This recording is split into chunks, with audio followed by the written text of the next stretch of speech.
Hi, everybody, and welcome to the Latter Day Lens. I am your host, Matt. With me, as always, is Shawn, and no third guest this week. We do not have a third guest. We had somebody lined up, and I think as a special birthday gift to me, they said, I'm not joining you. And so it's all right.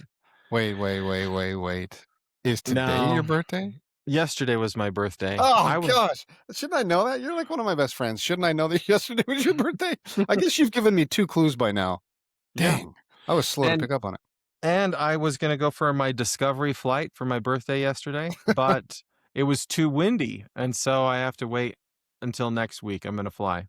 Oh, postponed. That's okay. You okay with that? Yeah, I actually didn't know this. One of our listeners was talking to me and they're like, "You're going to fly? Don't you know that that's dangerous and that's like people die from flying?" And so I had a nice conversation with artificial intelligence about the risks of flying as a hobby. Wait. It took one person mentioning that to you that would get you concerned a little bit? Because They that told me was that they common had sense. they had a friend that had died as a private pilot. Oh, And jeez, man. yeah, and so I was trying to weigh that and I decided I'm okay. I don't care if I die. Oh, Um, in my I'd conversation I'd in rather my have a conversation birthday experience where I get to kind of fly for a day. That's worth dying. I know that like when I'm learning to be a pilot, I'm not worried about dying then. It's just that it's a dangerous hobby. And when you're in these like personal aircrafts, these smaller, older planes, then they're really subject to like the weather conditions. And so if it's not good weather and you're flying, you're taking terrible risks going up in the air. But what I learned from artificial intelligence is you're more likely to die if your hobby is flying a plane, but you're more likely to get injured if skiing or snowboarding is your hobby. And so so I decided I'm going to choose the one where death, right? Cuz I don't like injuries. Those like ruin my day right? It's no fun to get injured. And so if I do something wrong in a plane, I die. If I do something wrong skiing, I like tear my ACL or something like that. And so I'll Jeez, take man. flying is more to my taste than skiing Okay. and snowboarding. Look at that common sense that AI is helping you with, Matt. You'll get you're likely to get hurt if you ski or snowboard. You're more likely to die if you fly. What genius. Genius. Well, all I can say, Matt, is this. Patsy Cline, Otis Redding, Jim Croce, the whole band of Leonard Skinner, Randy Rhoads, Ricky Nelson, John Denver, and on and on and on. These are They all all died in they a all plane? they all died in small planes, yes. John A li- Denver died in a small plane? yes, it did. Oh, So man. did the entire Leonard Skinner band, or like half of them. I had no idea. And Otis Is that Redding. what I've never heard of Otis Redding. Oh, Is that Sweet Home Alabama, Otis Redding? no, shut up.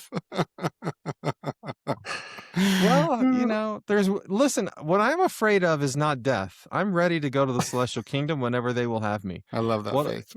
what I'm afraid of is injury and like living a long time and not being able to live like a full, happy, productive life. How much does it take, Matt, to sit at a chair and watch court TV? What does it take? What kind of injury would prevent you from doing that? That's not satisfying. That's like how I kill time, right? Like if I go out and 80% of ride, each day. right, I don't need a lot of percent each day, but I do need some percent each day where I go out and I get my heart rate into like the 150, 160 range. I need to do that for about 30 minutes every Oh, that's day cool. Okay. to So like feel good. if you couldn't do that, you'd be unhappy. And if you're dead, it wouldn't matter. Okay, I get it. So go on your plane. I get it. Is everybody the same? Don't you think everyone's that same way, Shawn? You gotta like go do something No, you're different. You have to do something active all the time. You're always like boom, boom, boom, boom, boom. Yeah, I think so. Yeah. Yeah. I can do it in short spurts. I can like get my heart rate going, feel good, and be like, I exercised today. Okay, let's settle in and watch court TV. But Matt, on the mission, you are out all day long, pounding Yeah, the yeah, yeah. pavement, running from person to person, trying to save souls. So maybe you learned it from that a little bit? It's actually I lie. I don't spend that much time watching court TV. I spend most of my time writing books and writing research papers and Okay, doing research. so speaking of different ways or various ways to die, have you heard of or seen this movie called Eternity? Yes, You've I seen it? hated that show. Hated it. Okay, so so the scene where they've all died and they're in the afterlife, and there's this whatever they're showing how various people died. I mean, a couple were plane crashes. Just that's how it triggered this thought. But at some point here in the Latter Day Lens, we ought to talk about this concept of eternal Yeah. companions like that. That's a fascinating concept of You know, if we are presented with a choice, right? What if someone's spouse dies and now you're presented with a choice? That was a fascinating. We'll talk about that right now. We'll just skip the mailbag and we'll talk about that real fast because you brought Okay. it up. Okay. What I hated about the movie Eternity is not the choice of who to spend eternity with. It's that the idea of heaven is a place, right? Where you're picking, oh, I want to be in Paris forever, or I want to be in the beach forever, and I want to be in the mountains forever. Like, because no matter what place you put me, now you're different than me, Sean. Whatever place you put me in, I will get tired of it forever because I need variety in like where I go. What I don't need variety in is who I'm with. That Oh. I can stay constant with the same people forever and be totally happy, but I can't be in the same place forever, right? So for me, the premise of the movie's backwards because they're like, well, you can choose this place, but it's the person, or you got to make the right choice about which person you're with. And I'm like, no, Oh, like, interesting. like no matter what place you put me in, I would end up, for those who've seen the movie, I would end up at the bar at the place where everybody dies because at least I get some variety there and who the people are that come in, right? And I'm not stuck in some choice of a place to be forever. But you put me in some life situation forever, no matter what it is, I would get tired of that. But put me with people I love forever, and that's heaven. It's the people and the relationships that matter, not the like Sean, in that movie, you can't even be with your parents. You can't even see your kids. You don't even know where they are. Yeah. Yeah. Yeah. That's not heaven. Because everyone chooses their own space, their own place to be as opposed to who they're with, Yeah. right? Yeah. So you're saying that if you had me, Sandra, your My kids, kids, and your that's it. That's kids. really all you need. Well, no, That's I really need all you your, I need. mean, you're Okay, going to be okay. really sad if your family's not there. Yeah, I'm talking about what you need though. It would definitely be Yeah. your family and probably most likely My me, of friends. course. Of Of course. course, No, not Sean. your Of course. friends. Me. You're a friend of mine. Yeah, I know, but you said friends plural. You don't need the other Oh, friends. You need me no. though. I do need Sean. You're Yeah. saying that that would not be enough for you if you were stuck in the armpit of Utah Ogden. No, no, I'm fine. That's what I'm saying. I don't care what the place is. I need the people there. Oh, that's right. Okay. Oh, um, but the idea that I would be stuck in a single place, like That's that right. would be hell. That would be That's what hell, I'm right? saying. That's what I'm saying. I'm But saying but I don't Sean, think you even if it was Oceanside, California, which I love going to Oceanside. Sometimes I want to go to the mountains. I don't want to sit did on the beach forever. did you just compare Oceanside to Ogden? No, well, like Carlsbad, or I don't know. Like there's places Yeah. I love, right? So Hawaii, right? so in your mind, the celestial kingdom is all about accessing the. I mean, we talk about like even the creation process. God says, he doesn't say I created from nothing. He says I took the existing materials that were in chaos and I organized them. You in your mind, God will be teaching you to do that so you can organize the materials to live in whatever situation you want to be in. Isn't that the concept for you in the celestial kingdom? No, for me the concept is who I'm with. Oh, I've yeah. Yeah. Who I'm Well, with is all that well, matters. and not being stuck in one constant Oh yeah, in one place. environment. Yeah. Yeah, I think that by nature we want to create. And so if we want to create, we're going to want to improve whatever place we're in. That's the other thing about that movie that drives me crazy, right? Nobody works in the movie. All they do all the time is like play or watch movies or go skiing or go hiking. That's hell for people too. Like I've been on cruises, Sean. I've been on vacation places with people. People who do that all the time are not happy people. But the concept of the movie that I thought you'd have an opinion on is this idea that I'm married to someone and then they die, and then I marry someone else and live with them for 70 years and then I die. And in the afterlife, I'm choosing between those two. Yeah. You don't care about that part of it? No, you shouldn't have to choose. You get to be with both of them. What? Shouldn't you get to be with both of them? Well, how can the other person be with what? Well, like I don't care. Like I want to be with the people I love, right? Yeah, but you're sealed to one person.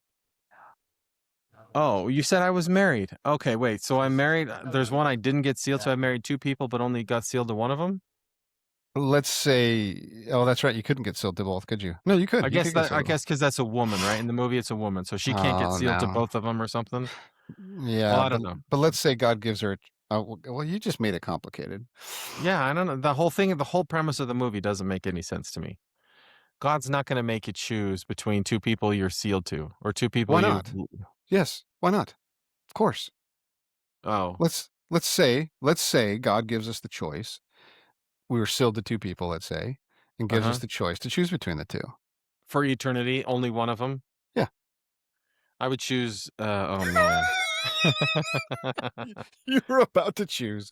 Anyway, that No, was I the was actually gonna say I would make them choose. If they didn't choose me forever, I wouldn't wanna be with them. So, oh, I'd say, "Okay, you guys pick whichever one of you picks." But if they both picked me, then I'd say, "Well, then" yeah, I don't know.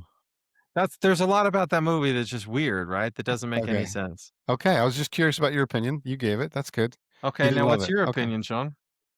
Oh, yeah, that's one of the toughest things I could possibly think of, right? Like you go your whole life searching for paradise on this earth through the gospel of Jesus Christ and through a spouse. And so it was really, I mean, I think they did an okay job in the movie, but I'd be curious what other LDS members of the church think of this concept of if I married once and then they died and I married again. You know, I've got friends like that.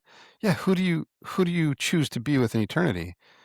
And Well, what happens to the other person? this is the President Nelson dilemma, right? Or the President Oaks dilemma. That's right. That's right. They Exactly. were both sealed to two women. The That's way we right. resolve it is we say, "Oh, plural marriage exists in the eternities." That's the way we resolve it. Is it that clear that that exists, and that is a bummer for the women? Like to me, I don't like that. Yeah. Well, I don't know. I think that there's no way for us to really know what that world is like, what eternity is like. Okay, I like that. You can just say we don't know. God will make it okay. God will fix it. That's Yeah. all I've had to sit on because I don't know the answer and it stresses me out. Does it really? No, 'cause you're just gonna be happy with Kristen. Yeah, I will If be. if But what by if the I way, if died? What if I died and she gets so lonely that she marries someone else? she should. Yeah, she definitely should. Yeah, but then she's going to choose between the two of us. Now that is the most stressful, unhappy thing I can possibly think of outside of not Well, being in the presence of God. she'll either choose you or she won't choose you. Oh, thanks. And if she doesn't choose you, then there's somebody that's better for you. There'll be Well, like a better eternal companion. yeah, easier said than considered.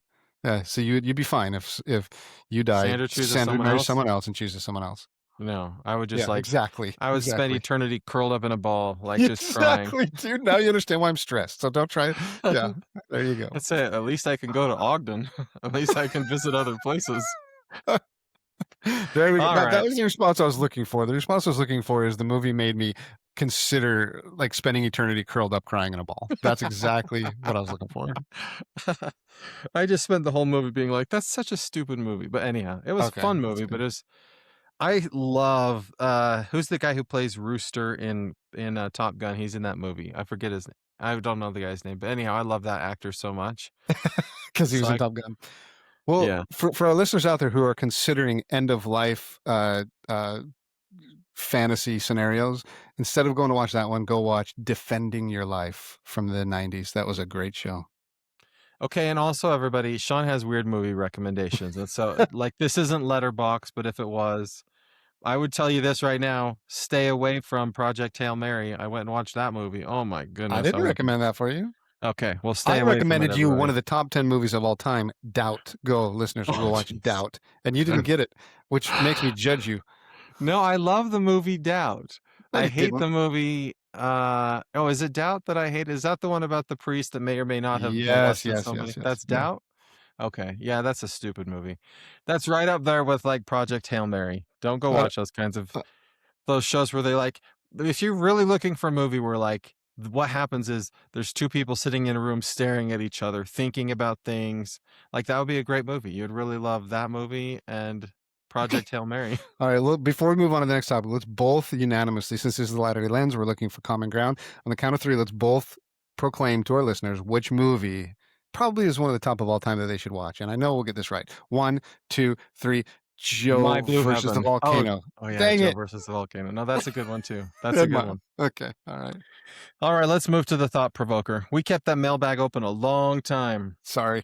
All right, so first up, bots are evolving into powerful tools for shaping both cultural influence and market behavior by artificially inflating engagement, manufacturing consensus, and manipulating how algorithms amplify content.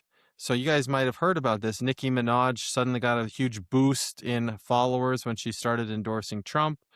And the accusation is, or the analysis suggests, that thousands of coordinated accounts boosted her visibility and perceived support using bots.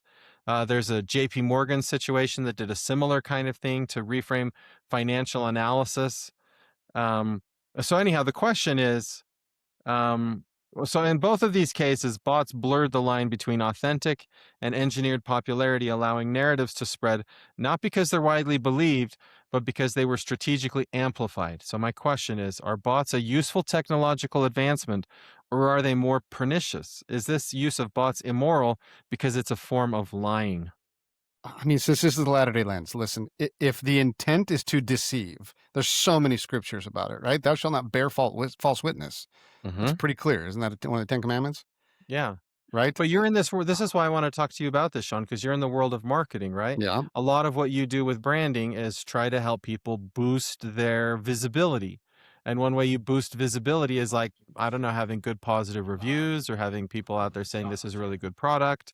So if I can lie to people by creating a bot that says, oh, thousands of people love this, thousands of people like this, is that immoral or is that just like It's good immoral. marketing? It's immoral, and it should probably also be illegal, right? Because you're deceiving. Deception in a capitalist marketplace is always bad. Always has negative effects.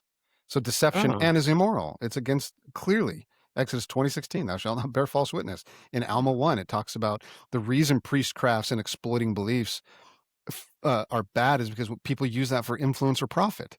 And So, like, have you heard of these? I have a friend that he gets like stuff in the mail from Amazon, and they ask him to do a review on Amazon. And they don't tell him he should do a good or a bad review. Then he just has to agree to do a review, and then he gets a whole bunch of free stuff. Is that a similar kind of immoral, or is that different? Because if you're giving me something for free, don't I feel some kind of reciprocity, like I should say good things about your product? Like I see this, like if I'm on Amazon trying to decide should I buy a product, I'll see all of these videos of people who are like, they sent me this in the mail and I'm creating a video for this. I mean, if you can discover deception in that process, then I think it's immoral. If there's no deception in the process, and I think your scenario, I don't think there's deception there, right? I have a accountability to my society to give an honest review. Hmm. Um, but I mean, I guess we've all done it, right? You've been to a restaurant and said, "Hey, if you give me 10% off, I'll Yelp something nice for you." Is that No, why I wouldn't you do just do that? that for free. I do that like every place I go that I like. I just do a free Google review. People are getting like asking for money to do that. Yeah, yeah. No Why not? way. A I lot of always restaurants see it offer as that. That's a like, great marketing tactic, right? I'll give you 10% off your bill if wow. you Yelp about us. Okay, so there's this restaurant in town that I love. It's called Curry Pizza. And whenever I'm there, they will give me like a free dessert or something and say, "Hey, will you give us a review?" That's And I'm right. like, "I'm the most looked at review of your place. I'm your biggest fan in the whole wide world. Like, how do You you not didn't know that you didn't need to I would buy it? no." Yeah. And there was a Thai place I went to once. I was like, "Nobody's here. They need to have better reviews. Let me write a really good review and take pictures." Like, So I've do always you just done that stuff because I like a business. I've never thought about right. Do you doing think it. that's deception then? If I'm offering you money in exchange for a positive review, do you think that crosses the line? Similar to I think what your opinion is about these bots, that it Yeah. is deception and intent to deceive is there? Okay, what I would say about the bots is that is 100% deceptive. There's no way in which creating a bot to like go and amplify your content is anything other than deception, right? Because Mhm, there's mhm. there's no possibility for that to, unless you're some stupid person that's like, yeah, let me create bots that'll like tear down my image and say terrible things about me. So that one is 100% deception. Um, hmm. Uh, that's interesting. I've never this is the world I live in. I live in this world of academia, Sean, right? So like everything we do is like if I say I like your article, it's because I like it. I've never thought of like being like, hey, I'll give you like a little prize in the mail if you'll tell people how much you love my research. Like to me, that's just so foreign. So I can't like this world of marketing's. I have to think about this a lot because Well, let if me you give you a give case for it being moral. The okay. Yelp situation. Well, I agree because with Sean, you if that you give me something, if you I know that that's already gonna create a positive bias because you gave me something, so now I like you, yeah, and so so you that's might gonna as make Yeah, but that's part of the whole brand offering experience is, well, these guys really value my opinion or they value my patronage. And so they give me things or they offer me things. That's part of the reason why I like the establishment. So why isn't that an authentic? That's a whole part of the brand experience. Wow. By the way, like when they offered me a free dessert, I was like, "What's wrong with you? I'm not going to pay you for that dessert." And they're like, "We don't expect you to." And I'm like, "This is a weird situation. Why are you giving me I live in the coupon world. You give me a coupon and I go in and I get something like less money with the coupon." Yeah, you want things for free without anything in exchange. That's right. That's right. Well, so that to me, so then if I give them a review and I'm like, Walmart has the lowest prices and their rollback prices are amazing, like that feels authentic to me because everyone gets the same benefit. Oh The man. the reason I think it's okay is because it doesn't there's no deception in the process. You're not deceiving. You're giving someone a better brand experience or company experience, and you're asking them in exchange to give you a positive review. Well, if I had a good time and your food is decent, but you give me a free soda or something, that's a positive thing. I'm going to give you a positive review. There's no deception there. I think that's a free exchange. I think the bots and any deception, like the scriptures are clear in Alma or Second Nephi 2:26, it talks about how um, we are given agency and we should act in knowledge rather than under deception. So to me, Yeah. that's a clear principle. Hmm. Okay, but what if I offer you money to vote for me, like in an election? We would say That that's happens. immoral and wrong. Doesn't that happen pretty often? But that's Like like that's immoral, right? Like you shouldn't do that. I We're do not think that's supposed immoral. Yeah. Okay. Okay, so then what's the purpose of the incentive? Like, okay, if I say, "Hey, I'm going to write a review, will you give me a discount?" What's the incentive for them to give me the discount? Because it's because they're getting something of value from me. That's why they would do it. Yeah. So, If I have on Yelp 300 reviews, that's going to start popping up to people. It's going to have people are going to make decisions to come and try me out. uh, So of course it's benefiting the company to earn, and that's what I'll say. They're earning those reviews. They're not deceiving for those reviews. They're earning them and then the money is just a way to ask for it or a way to incentivize somebody to do something otherwise might not do. to earn it. Yes. That's part of So the brand experience to earn it. there was this company that would like build homes in Utah, and they were shady. I didn't like them at all. They did some shady stuff, and so I wrote this really negative review about like the shady business practices they had. And then I noticed what they did is everybody who would build a home with them, they would offer them this huge discount. Like it's like, we'll take $500 off your closing costs or whatever if you'll give us a 5-star review on Yelp or whatever. And so then I noticed like you have this bad review from me, you have this bad review from this other person, and then suddenly hundreds of 5-star reviews and they're the most amazing people ever. That's deception, right?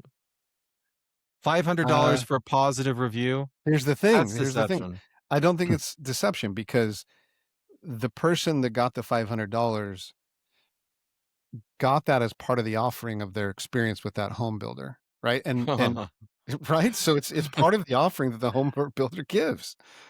So I can pay an extra $500 if I want and give them a bad review. Yes. Well, that would be part of my bad review. Don't and then how do I as a consumer know how do I trust anything out there if I know that they paid you $500 or whatever, gave you a discount or whatever to give them a review? How do I My trust that at all? my strong opinion there is like take a restaurant that has 1,000 reviews, and if you can sniff out that maybe these were purchased reviews or earned reviews as opposed to authentic reviews, I'm going to try that place once and I'll sniff it out. And if it's not good, Oh. then I know they were inauthentic and just purchased. But that's okay. Like that's okay. Will you give them a bad review to let people Sure. know? Well, if it's a Uh, bad experience, yeah, of course. okay. I had these people come do concrete work for me last year. They were phenomenal and their price was amazing. And like I could tell nobody had ever heard of them. They were kind of like a startup or something like that. And so, right, they did a great job and so I gave them an amazing review. And then they didn't know that I gave them a review and then they were like, "Hey, will you give us a review for money?" And I was like, "I already did that." And they're like, "Oh, well, I guess we won't give you the money." And so But then that makes me think, then they're kinda shady too, right? Like, they felt like they had to pay me money to get a review that I would have already done it for them. I Like mean, you're judging it to be shady and yeah. deceptive. I'm not. I think that it's a decent tactic, right? Most people, Matt, don't think to give a review. So I'm just incentivizing you to give a review. Now, Oh, I'm not saying I'm going to incentivize you to lie. I'm yeah. saying if you be willing to give us a positive review, if you had a positive experience, I'll give you some cheesecake, man. Like, I have one of my sons is so caught up because I'm just like this where I do reviews for places. And this son is just caught up. He's like, I'm gonna give them a bad review. And I'm like, okay, fine, give him a bad review. But this one time there was this place we were staying in. He like just for fun gave this horrible review to them. I'm like, stop it. Why would you do that? And he's like, because there was like a stain on the sheet or something like that. And so I gave him a horrible review. And I'm like, so then I felt this obligation to give them a really positive review to make up for I don't know. He's in this oh, is world it? where he, So isn't that just as potentially deceptive, Matt? Like his real oh, true opinion and experience was a overly negative negative, review. overly critical. Nobody should care about what his opinion was of that. He was wrong.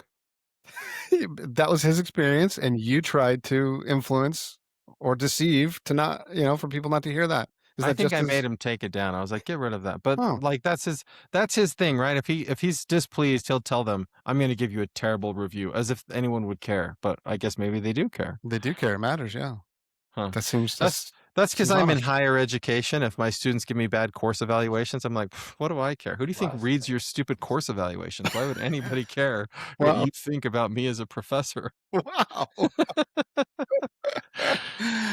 Okay, next top. Hey, Sean, I'm giving you the points for that. You made me really think about that. Thanks, man. I'll give you the points because you did think deeply about that. In talking to you, it helps me to see what a wide gap there is between the world of people who are in business and marketing and have to earn money for a living and academia, where students just pay whatever tuition we decide to charge them and they like it and don't like it. We judge them. We don't care what they think about us. Like there's a real big gap between your world and my world. I think you fit into the category of maybe government and higher education, My and and I am yes, a church not employee. It's not government. no, I know, but but the government employees, I think, fall in that same category and attitude, Okay. disconnected from the real world, where Well, you actually have to make real life exchanges with people. You have to offer value to people in exchange for value. all right, here's the next topic. So I put a link in. There's a really neat video. Steve Ballmer, who owns the LA Clippers, Yeah. and he's like a billionaire from Microsoft. He started this channel where he tries to just give facts about what the actual facts are. So he has this YouTube video that talks about the current state of the US economy. So there's a link to that in the show notes. In 2025, the federal government collected about $5 trillion in revenue, but they spent about $7 trillion, resulting in a large deficit. There would be a deficit of about $2 trillion just for last year. And our total national debt right now is above $38 trillion, with interest payments being a significant share of the spending. So Ronald Reagan, in his first inaugural address, compared the U.S. economy to that of a family. He said that it's dangerous for a government to spend money beyond its means, just like a family shouldn't spend beyond its means, government shouldn't spend beyond its means. Mm, But Keynes argued that government debt can be useful for economic growth. At the same very time, church, influential economist, right? yeah, all of macroeconomics is based on his idea that like Yeah, when times get tough, the government should spend into debt in order to boost aggregate demand, and then that's going to make the economy grow. yeah. So, church leaders have repeatedly warned individuals and families about going into debt. My question is, does that apply to governments? Should we really be concerned about $38 trillion in debt? Okay. I think I know your opinion on this, so this will be fun. I have two questions for you that'll help clarify this. Yeah. Question number one. Is it wrong to consume today, Matt, at the expense of people who didn't consent in the future? Is it wrong to consume something today and make people in the future pay for it? Yes. Yes, that's wrong. That is wrong. Okay. So if that's wrong, then that's probably answer number one to your question. Mm-mm. But that Nobody is in the future is gonna. I'm not gonna make anybody in the future pay for the debt that I incur today. yes. Nobody. What? Who's paying for Medicare right now? Who's paying for all those who are Um, taking Medicare right now is paid for by the current taxpayers or the exactly, people that are exactly, buying the government debt, the bonds and exactly, things that we issue. exactly. In 30 years, who's gonna be paying for who's gonna be paying for your Medicare? Uh-huh. That I use today, Yeah. 30 years from now, Yeah. the no, it's all paid for. There's no Oh, debt. magic. Oh, it's There's magic.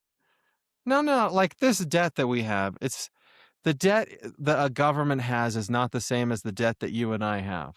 That's what I'm trying to say. That's the point. John Maynard Keynes would tell us that government debt is not the same as individual debt, and it's not the same as like a business's debt, because every debt that a business incurs or an individual incurs, they have to pay back. But governments never have to pay back the debt that they incur. Yeah, but the people in the future, look, if If the m government d wanted to today to say all of that $38 trillion dollars in debt, we're not paying it back, then they could do that and never pay it back. okay, but I if I'm earning $10 a month, Uh huh. but I've committed to social programs or to retirement programs to the cost of $100 a month, I'm gonna borrow that from myself, or who am I borrowing that from? No, so what we do is N like what you can't do, Sean, that the n government can do is you can issue a bond and you can say, here Right, is so a I'm borrowing promise that to pay s that back. so I'm borrowing that from myself, and then when I die, I won't pay that back, but my kids will pay that Your because kids that won't pay it bond. back.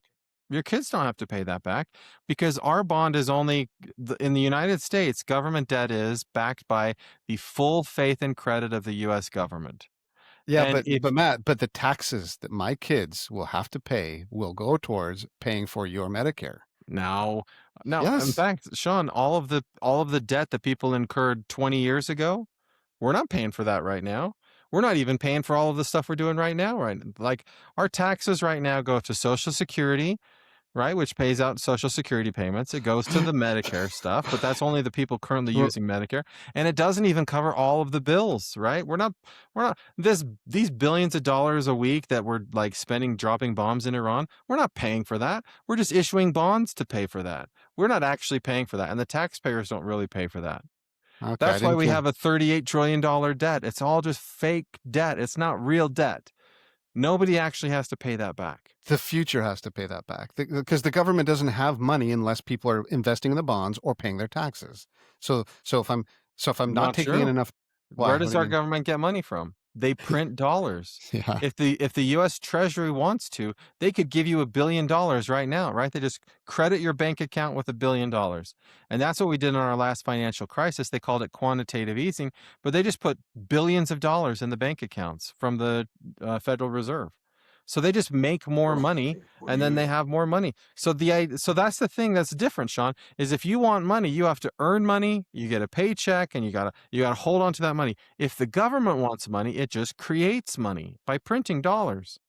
And by That's printing it. it, you destroy, don't you? I mean, by you tell me, printing money, what kind of effect does that have on the hard-earned money that I've worked for? In theory, and if Levi were here, he would say, no, if you do that, that's going to create inflation because there's going to be too many dollars out there. That's And that's right. going So to it make it so that your devalues dollar. it devalues the money that I have so that I can't afford to pay for my health care. But the So reason the reason it doesn't do that is because we have a flexible exchange rate, which means that you can buy and sell US dollars as a currency, like as like a stock, right? It's like Bitcoin, right? If suddenly somebody issued a whole bunch more Bitcoin, would Bitcoin be worth less? It all depends on the demand for Bitcoin, right? So if somebody said, "Whoa, I just found like 1,000 Bitcoin," Bitcoin's not going to drop a ton in price because people value Bitcoin at whatever they value Bitcoin at. And so the dollar becomes the same thing. You could suddenly say, we are crediting all of these people with this $38 trillion in debt, and now it's all paid off, and here's all the dollars you need to pay off that debt. And as long as people still want dollars, then it's not going to affect the value of the dollar. yeah, but you lived in Ukraine, Matt. What your favorite experience? I remember seeing your face light up when you'd go to the обмен валюты, the money exchange, and you'd be like, "I've got 10,000 grivni," and then you get all this American money. No, you got money. You've got $5, and you get 20,000 grivni. You're like, Yeah. "Look, I'm rich. I'm rich. Look at this." Now that didn't serve the Ukrainians. That served you. Well, their problem was in Ukraine is they had a fixed exchange rate, and it wasn't a tradable asset. The currency wasn't, right? There was the Soviet Union kept everything all locked and tight, and they controlled the currency. But a dollar, anybody can buy a dollar. And since oil's traded in dollars and all these other things are traded, I'm just saying governments live by different sets of rules. Yeah, no, And but wasn't the main issue that the value of a hryvnia, is that what's called a hryvnia? Is that singular? yeah, The grivnia. value of hryvnia Uh-huh. was so much lower because the demand, because Nobody the wanted it. produce, the Right. output, no one wanted it. So the value of it was so much lower than the dollar because people wanted the dollar. There's no guarantee that if I just print, otherwise, why wouldn't the government, Matt, if what you're saying is true, why wouldn't the government just print trillions more dollars every single year to pay off the debt? Well, Because here's there's why, no because then it would devalue the dollar and nothing would be worth anything. My money would be no. worth nothing. It's because they know that the debt doesn't matter at all, and so nobody cares. It's like fake debt out there. Okay, so I didn't Nobody convince you cares. first. I didn't convince you on the Yeah. first moral one. Here's the second one. It's all about stewardship. Our church, Jesus Christ, clearly teaches us about stewardship. And let's just take the parable of the talents. It didn't matter how much the richest one had, or was given in the beginning. It didn't matter how little the first guy was given. All that matters was, did they work and produce an increase? Were they good stewards over what they returned? Because the guy that was given 10 and then returned 10, he got the kingdom. The guy that was only given 2 but returned 2, he was given everything in the same kingdom. He was given the same reward. The guy Yeah. that hid it and produced nothing or was negative, he got no reward. So the question is, stewardship is an eternal principle. Those in power should manage resources wisely. This is not wise Mm. resource management. All right, that one persuades me, Sean. You get the points for that. Oh, That really? actually is yeah, yeah. I do believe the government should be good stewards. And okay. Okay, can I give So you a yeah, for story? all of the economic reasons, Let me then give I you disagree with you. But for the stewardship reason, I agree with you. good. Let me just double down on that. So, my wife, for various reasons, just decided I'm going to study and become a life insurance person, so agent, so I can, for various reasons. Yeah. She's super smart. She just immediately starts studying. And what she finds out is the government, in order to be a life insurance agent, the government requires that you pass a test and that you take a certain amount of hours of courses. Now, the courses, this 18 hours of courses, goes towards taking the test. So Kristen reads it and goes, I've got this. Let me just take the test. So after 2 hours of studying, she takes the test, gets like a 90. So she goes, sweet, I've done it. Let's go. The government says, You have to no, do the no, no, no, courses. no. You have to she literally spent the next 18 hours taking these courses, even though the courses were just teaching her what she needed to learn in the test. Yeah. That is That's a perfect example of stewardship and the wasted resources that something like a government that's the burden they put on us.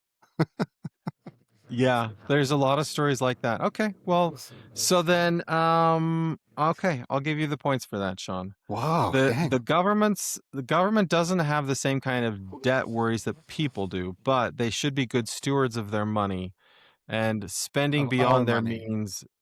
No, it's not spending our our money, money beyond their means. Sean. When they collect $5 trillion and they spend seven From trillion me and you. dollars, they Yeah, collected 5 trillion from me and you, but yeah, they that's spent right. more than that. Yeah. Right? So that means that other money came from it's just magic. It just came Oh, from I see. nowhere. I see what you're Right. saying. Okay. They just Okay. printed the money. I see. Right. Okay. So in some ways you could say that's being good stewards because you're only paying 5 trillion and you're getting 7 trillion in value from the government. But they're not Or being it's wise, right? When you just spend willy-nilly, that's not being wise stewards. thank It's you. Yeah. all right. Okay. Points to me then. Yeah, points to you, Sean. Good job. Oh, thanks. Oh, thanks. Okay, there's a guy named Chris Truax. I don't know how to pronounce his name. He was a lawyer in the McCain campaign. So he's a Oh, John McCain Republican kind of guy. okay. All right, so he argues that the Hmm. Trump administration's immigration enforcement is violating core constitutional protections by wrongly claiming that undocumented immigrants lack rights. He points to alleged Fourth Amendment violations like unreasonable searches, warrantless raids, and demands for identification, due process violations like detaining or punishing individuals, including U.S. citizens, without proper legal procedures, and defiance of court orders. He also raised his First Amendment concerns related to the suppression of protests and broader government overreach, emphasizing that constitutional rights are designed to protect everyone from abuse. His central argument is that undermining these protections for one group ultimately threats the rights of all Americans. So President Oaks has asked us to defend the divinely inspired Constitution. So, do church members have a moral obligation to speak out against the Trump administration's immigration enforcement? I don't know if you're that's a good question. Well done, Matt. I don't know if you're looking for like a debate here or if we're both going to agree, but the real question is based in, does the Constitution apply to all persons in the US, not just citizens? Yes, of course. What The am I Supreme supposed Court to has answer it? I was just getting clarity if that's the question. no, the question is um that okay, so the Trump administration, I don't know where they find the constitutional authority to do what they're doing. I don't think it's anywhere. And so when you see, even if you like the Trump administration, even if you like the idea of let's get all of these undocumented people out of our country, if they choose to do it in a way that violates the Constitution, But that's why I'm saying the crux of your question is, does the Constitution apply to all persons in the US, not just citizens? That's the most yes. important question. No, don't answer it yet. I'm asking it rhetorically Oh, because I'm going to ask you follow-up questions. Because I think for our listeners and for many, many members of the church who are especially Republican, I think their gut reaction is no, of course not. Of course not. what? Like that's the right of being. There's I'm not nothing in the. saying that. Hang on. Oh, I'm okay. not saying that. But Oh, don't okay. you think that the average LDS Republican is going to say, no, yeah, that's the point of being a citizen. The Constitution doesn't apply to That's me if I'm not a citizen. That's a Don't you think radically that's what that's a crazy idea. No, I didn't think anybody thought that. oh, I I thought think most everybody knew I thought everybody knew that the US Constitution applies to everybody in the United States. but that's why this is a wonderful question to cover, and I hope it reaches a lot of people because so Got you're it. saying that the Fourth Amendment, which protects against well, the search and seizure amendment, right? You need a warrant. Yeah, You're saying that should apply to citizens as well as anyone who's in the country, whether you're a citizen or not. that's right. And Like you're let's saying the take Constitution the l- where I mean, okay, then there's the Fifth Amendment, the due process one, which okay. clearly isn't being really I mean, it's kind of being applied, but not really, right? And then there's 14th, equal protection and due process. Matt, teach our listeners where in the Constitution does it say that non-citizens enjoy those as well?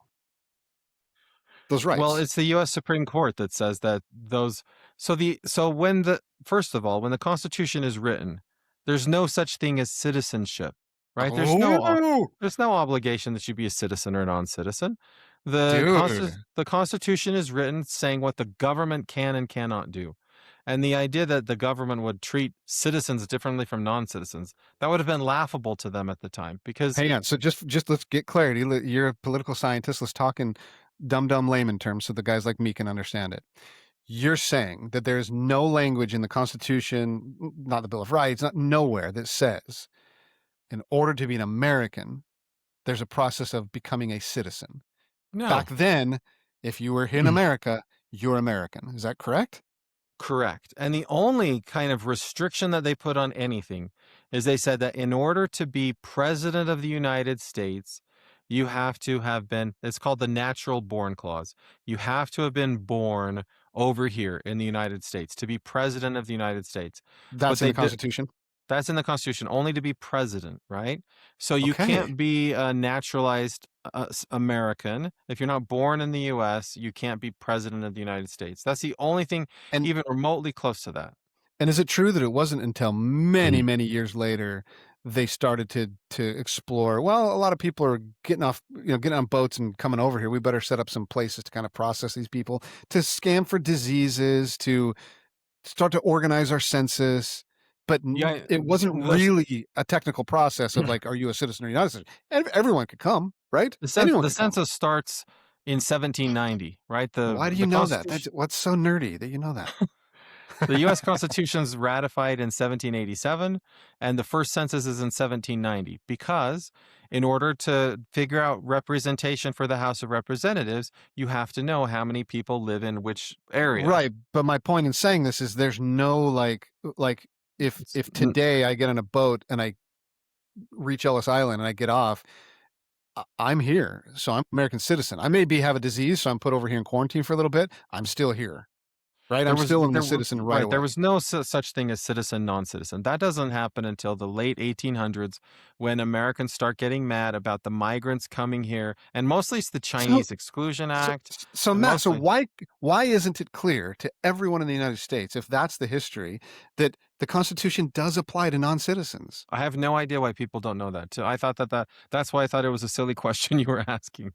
Let's just like for listeners, just think about it this way, okay? Imagine that somebody from Japan, he's not a US citizen, he's from Japan and he's visiting Disneyland. And let's imagine that somebody at Disneyland gets stabbed and killed.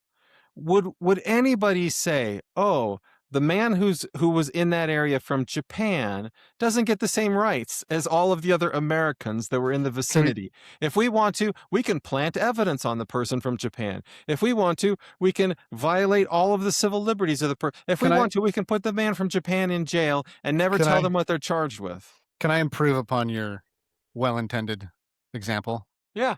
Okay, for you listeners out there who think that the Constitution only covers citizens, let's apply that to say you're visiting Russia or China. Mhm. Let's say you, the listener, is visiting China, and one day, and you're law abiding, you do nothing wrong, and one day they knock on your door, and then they kick it down, and then they grab you, and they put you in jail, and they don't tell you why, and there's no due process. You certainly would be like, look, I'm a guest here, maybe, but are there not some rights? Are there not rights that I have protect? Of course, you would want these rights. So why wouldn't you? Why wouldn't we, as a country, offer those to everybody? Right? Right. Well, and the reality is we do. So maybe China doesn't, maybe Russia doesn't, right? And there was that case where there was a woman in Italy where she was accused of murder and she felt like they were treating her unjustly. But in the United States, because I watch so much court TV, it's unthinkable that somebody would come to court and then they would say, I would like a trial by jury. And the judge would say, sorry, you're Japanese. You don't get a trial by jury. Or somebody would say, I've been sitting in prison for 3 months and I don't even know what I'm charged with. And they'd say, sorry, you're not a US citizen. You don't get due process. Everybody in the United States gets all of the same legal protections because Yeah. that's how the purpose of the Constitution is to protect the people in America from the tyranny of the government. And so if you say the government can terrorize non-citizens, then somehow you're saying that the government has a license to treat some people differently than others, and that's the beginning of tyranny. And in my research, Matt, what I found is even though the executive branch has broad power in this category, it's mostly a gray area. And there are so many, so many lawsuits, there's so many court cases that step in to draw the limits. And they really Yeah. do limit the powers, right? It's Yeah. constant and ongoing. And so often the result is, yeah, you're not a citizen, but that doesn't matter. You have constitutional rights. Yeah. So this is what I want to say about this because what most people say when you look at what the Trump administration is doing and they say we need to find a historical parallel. We need to talk about how terrible this is and how awful this is. Then what they go to is Hitler and they go to what the Nazis did to Jewish people and they say, "Do you want the Holocaust to happen again in the United States?" And I'm saying that's the wrong comparison. In my opinion, one of the greatest presidents of the United States is FDR because what he did for the American public with Social Security and people might not like it, but FDR created the modern government that we have today. Not only did he help rebuild like the international order we have that exists as post World War II, but a lot of the social safety net we have today comes from Yeah, FDR. But right. FDR will always be on my worst list of worst presidents ever because of the internment camps in World War II, Oh, when wow. we as a government said everybody of Japanese descent is going to go live in an internment camp for all of Wow. World War II because we're not sure we can trust you and we're not sure if Wow. you're safe, right? To me, that's unforgivable. And to me, that puts him always on the list of worst presidents. So, what we need to Wow. worry about in the United States is not Hitler and not Nazism. We need to worry about us and the things that we've done in the past and make sure that we don't do them again. And so, whenever the government says, we have the right to identify threats in America and put them into detention centers without due process, every American should worry because that's the government saying we're going to ignore the Constitution for a time. And if you support that, then it's only a matter of time before you're the next group that they come after. I love it, Matt. Preach it. And what is the phrase? Where does it come from, Matt? That we have inalienable rights. Where is that? That's in the Declaration of Independence. Okay, is that like an official established canon doctrine for us in the United Um, States? I mean, I do No? think we have inalienable rights, but we certainly haven't always protected those rights, right? No, but if the principle that we believe in America is that human beings have inalienable rights, including Yeah, the constitutional uh, protections against search and seizure and due process, then yeah, if it's inalienable, then it doesn't apply to what some of you out there would call an alien, right? In other words, they're God given. These are God given rights that we in America value. So we have to respect those laws. And in my opinion, Matt, is look, if we failed and we let trillions of people in, millions of people in, we failed. They're here, right? We let them in. They shouldn't be punished for that, in my opinion. Let's definitely strengthen our borders, have a clean and fair process. Let's definitely get criminals out, right? But to me, yeah. yeah, I think that it's been a big mistake how the Trump administration has executed this. All right, points to you, Sean. No, points to you. You gave us a very heartfelt sermon on it. It was awesome. Okay, so here's the big question. The Pew Research Center did a survey of Americans asking them what's immoral, what's moral. And I have to be honest, as I read the list, I'm like, Americans have lost their way. They don't Oh seem to no! understand. They Don't be a really don't seem pessimist. to. They really don't seem to understand basic morality. But for the sake of conversation, for the sake of discussion, it seems like at a high level, our church's moral framework overlaps with Republicans on several issues, like sexual ethics, such as opposition to abortion, pornography, same sex marriage, where Democrats are generally more permissive about that stuff. They tend not to think it's as wrong.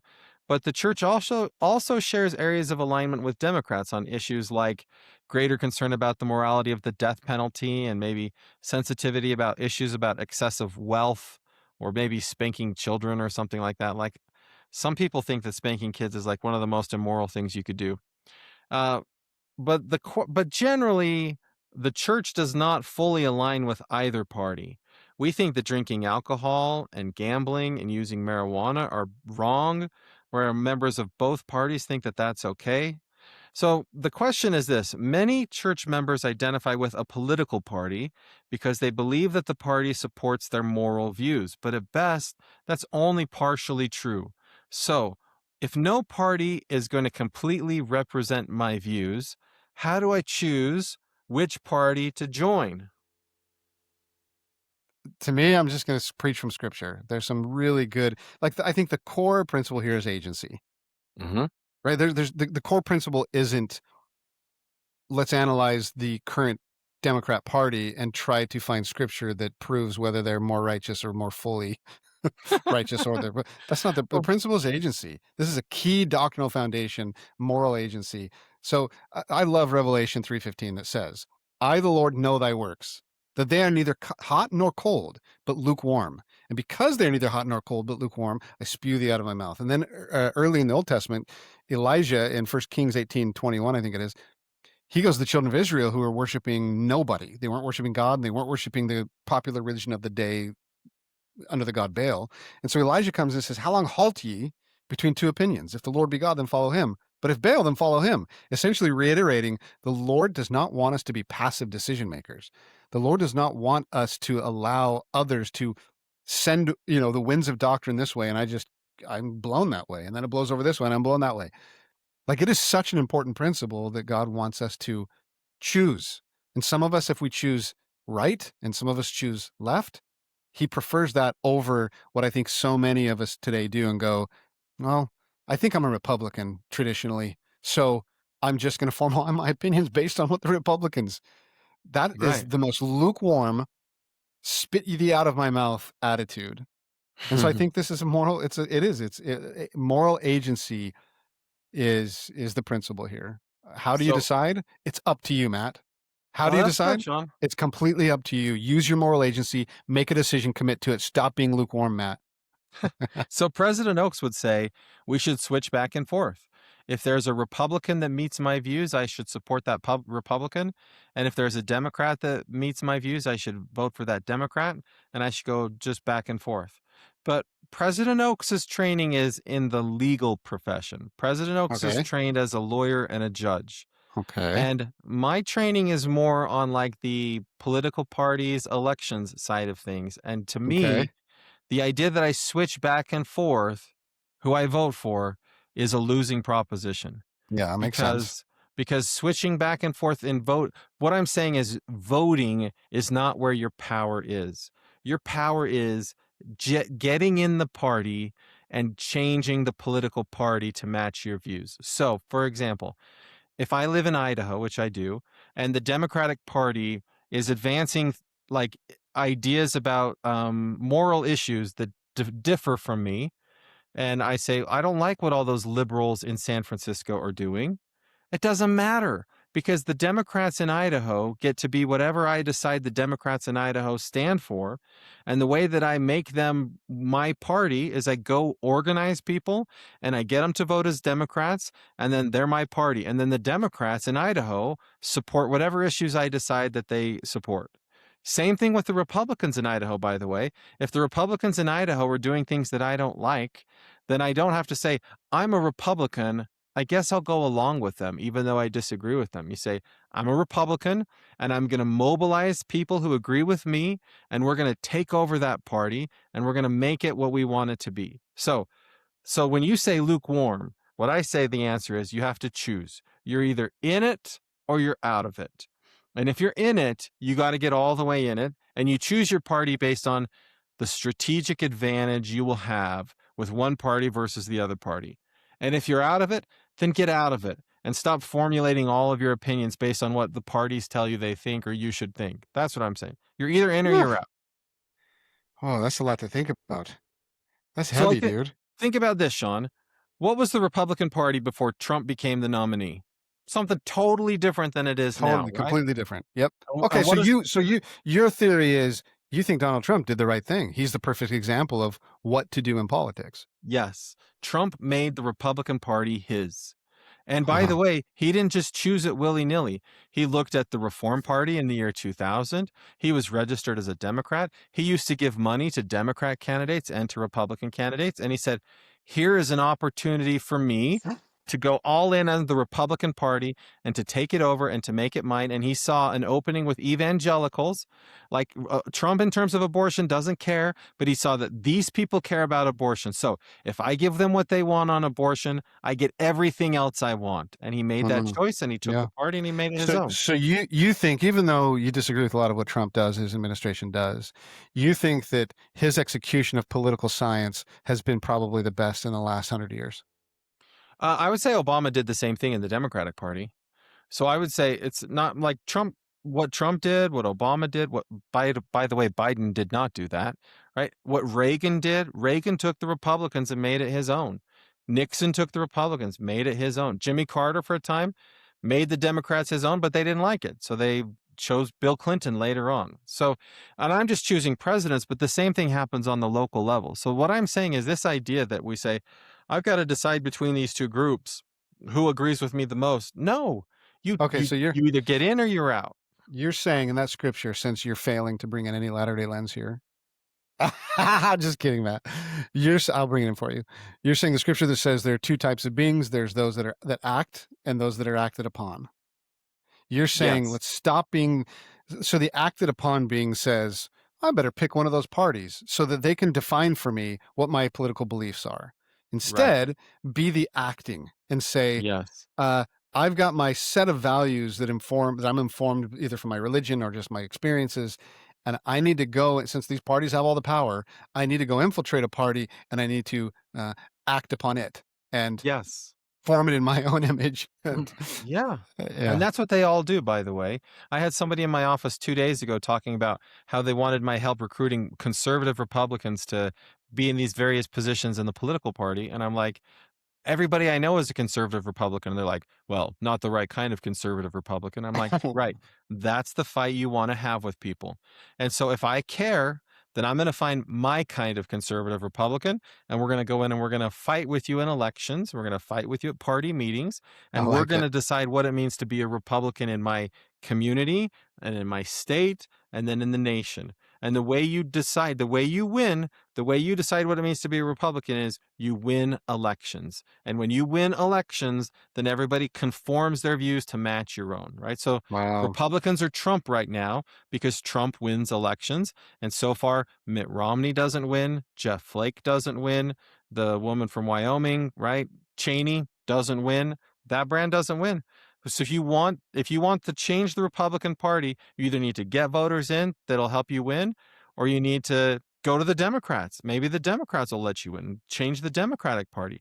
But don't just sit there and like let the other parties tell you what you believe.